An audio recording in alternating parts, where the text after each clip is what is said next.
आगु को कौन परिस्थिति घटव आम बेले बेले बहुत समय व्यस्त हो पड़ू। बहुत लोक अच्छा धैर्यहरा माने कामटा संपूर्ण हवा पूर्वर माने करने पूर्वर से बहुत व्यस्त हो पड़ती जहाँद्वारा कि गोटे सहज कम भी कठिन लगे। मु मनस्विनी आपको स्वागत करुच्ची मो ब्लॉक मनस्विनी ब्लॉक रु जय जगन्नाथ। बहुत सुंदर कथा टे कहूँ यही व्यस्तटा आदौ हेनी आप धैर्यर सहित यदि कम करेंगे ताहले बहुत कठिन कम सहज हो। थरे कौन है जड़े राजा बहुत सारा कर्मचारी था किंतु दुई जन बहुत विश्वस्त कर्मचारी राजा बहुत विश्वास सब कम से सहयोग करती।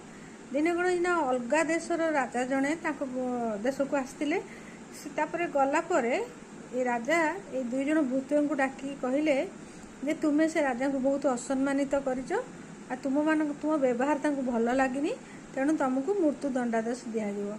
दी जन को शुणाई दिगला जो कारागार को नवाक आसिले कर्मचारी मैंने से प्रथम सेवक जन को कहला सम्राट राजा बा सम्राट आपण मत टिके गोटे वर्ष समय दिंतु मु वर्ष पर जाकि वर्ष राजा कहले कहीं ते वर्ष समय दिज्व ना मुझे एक मंत्र जानी आपणकर जो घोड़ा सबुठ प्रिय घोड़ा ताकू से उड़ीबा शिखिज।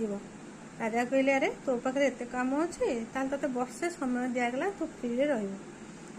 द्वितीय जो भूत जनक जो बांधिकी निगला कारागार को से प्रथम को कहला प्रथम भूत को अरे तू केड़े बड़ मिछ कथा कहलु रे तू सतरे कौन गोटे घोड़ार पर लगेदेबू सी कौन उड़ीब ना तू बोकाटा बुझीपारूनि कि मु राजा को एक कथा कहली ता द्वारा केतेटा कथा शुणे यदि वर्षक भितर राजा मरीजे ताले मु आउ दोषी हेबिनी यदि मु मरीजी ताले मु दोषी हेबिनी आउ जदि पड़ोसी राजा आक्रमण कले ताले राज्य भी खराब हो घोड़ा जदि मरीज सब बड़ कथा तेणु तापर जदि न हम देखिए मु घोड़ा कथा कौन बुझी आ तू महा चालाक मिछ कथा कहीकि कटिगलु।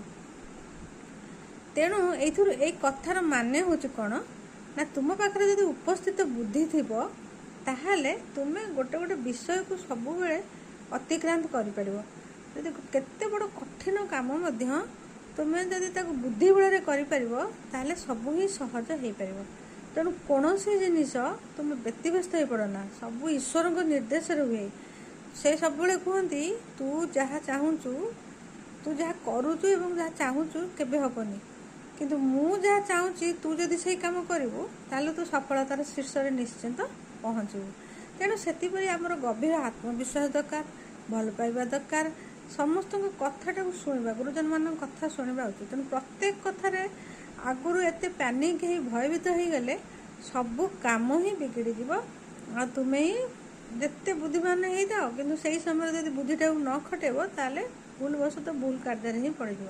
तेणु कौन विषय व्यतिव्यस्त हूँ धैर्यर सहित सब कार्यक्रम देखिए सब दिन पर राति अच्छी जमती सेमती सुख पर भी दुख अच्छी सब दुख सांगे भगवान ही चली था से कहती जो तू दुखे रोचु निश्चित मत ही डाकू ना तेणु मत डाकला मुझे निश्चित साहाय्य करी।